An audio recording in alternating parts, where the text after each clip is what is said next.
HR Basics is a series of short lessons designed to highlight what you need to know about a particular human resource management topic. In today's HR Basics, we explore workplace conflict, understanding more about conflict in the workplace and how to solve it. Workplace conflict is a perceived divergence of interests, a belief that parties' current aims are incompatible. Anytime people work together, conflict is a normal part of doing business. Conflict's normal and natural in any workplace, but when it occurs, there's a tendency for morale to be lowered, for absenteeism to increase, and for productivity to decrease. One research study estimated that managers spend at least 25% of their time responding to workplace conflicts. Handling and resolving conflicts that arise in the workplace is one of the biggest challenges managers and employees face. There are many causes and reasons for conflict in a work setting. They include poor communication, where different communication styles lead to misunderstandings between employees or employees and their manager. A lack of communication drives conflict underground. Different values. Any workplace is made up of individuals who see the world quite differently. Conflict occurs when there's a lack of acceptance and understanding of these differences. Differing interests. Conflict occurs when individuals' workers fight for personal goals, ignoring organizational goals and well-being. Scarce resources. Too often, employees feel that they have to compete for available resources in order to do their job.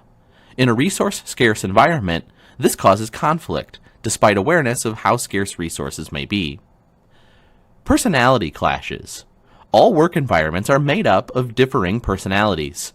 Unless colleagues understand and accept each other's approach to work and problem solving, conflict will occur.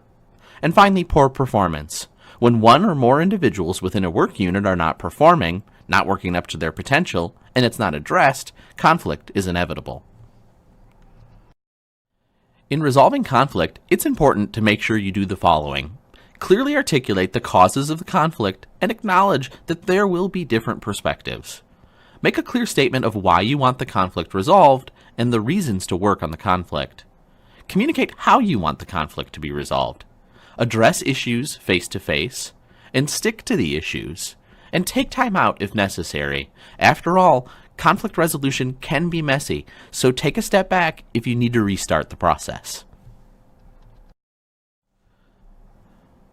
Because no two individuals have exactly the same expectations and desires, conflict is a natural part of our workplaces. The Thomas-Killman model was designed to illustrate the options we have when handling conflict. The TKI defines 5 approaches to resolving conflict. We'll get to those in a minute. There are also 2 dimensions of the model, assertiveness and cooperativeness. The TKI is designed to measure a person's behavior in conflict situations. Conflict situations are those in which the concerns of 2 people appear to be incompatible. In such situations, we can describe the individual's behavior along 2 dimensions, the continuums you see here. First, assertiveness, the extent to which the person attempts to satisfy his or her own concerns.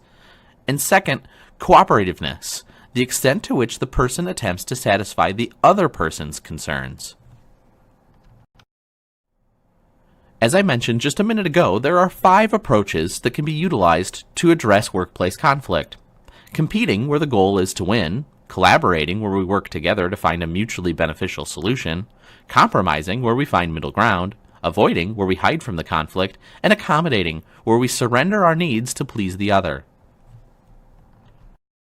Each of these 5 approaches are along both the assertiveness and cooperativeness continuums. The competing mode is at the top left of the model, which means an individual takes a wholly assertive and uncooperative approach to resolving the conflict. It means standing up for your rights, defending the position in which you believe is correct, or simply trying to beat the other side. An individual pursues his or her own concerns at the other person's expense. This is a power-oriented mode in which you use whatever power seems appropriate to win your own position. The collaborating mode is at the top right of the model, which means an individual takes an assertive yet cooperative approach. It means being willing to believe that in an impasse, it's possible for both sides to come out with what they want. Collaborating requires mutual respect, a willingness to listen to others, and creativity in finding solutions. Collaborating may take the form of exploring a disagreement to learn from each other's insights or trying to find a creative solution to an interpersonal problem. The compromising mode is at the center of the model because it's both assertive and cooperative, but only to some extent. Both sides get something, but not everything. The objective is to find an expedient, mutually acceptable solution that partially satisfies both parties.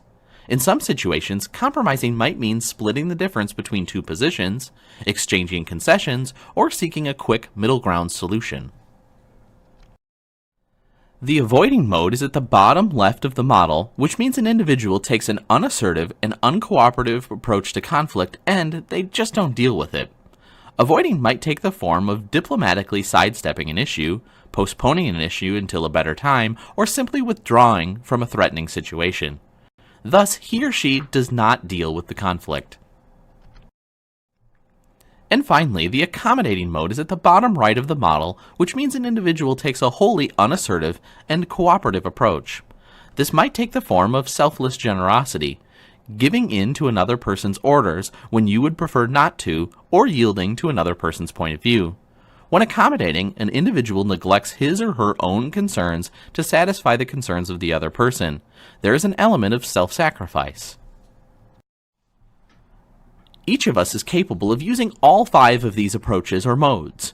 None of us can be characterized by having a single style when dealing with conflict, but certain people use some modes or approaches better than others, and therefore they tend to rely on those modes more heavily. Your conflict behavior in the workplace is a result of both your personal predispositions and the requirements of the situation you find yourself in. The TKI is designed to measure this mix of conflict handling modes and help you, your team, and your organization better resolve workplace conflict.